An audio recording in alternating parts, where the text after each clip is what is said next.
Hello viewers, একটা মজার homophone বলছি। নেভ, KNAVE, নেভ।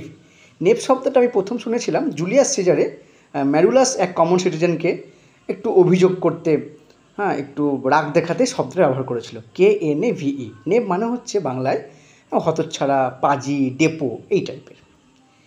মজার বিষয় এটাই, এর যে হোমোফোন NAIVE, নেভ, একটু স্লাইট পার্থক্য আছে, সাটল ডিফারেন্স আছে। নেভ আর নেইভ, কিন্তু এটাকে হোমোফোন বলা যায়। তো NAIVE, নেভ, এর অর্থটা মজার এটাই, KNAVEর যে অর্থ তার ঠিক উল্টো। অর্থাৎ KNAVE মানে হচ্ছে হতচ্ছাড়া, পাজি, ডেপো ছেলে, আর NAIVE মানে হচ্ছে সাদাসিধে, সরল, শিশুসুলভ।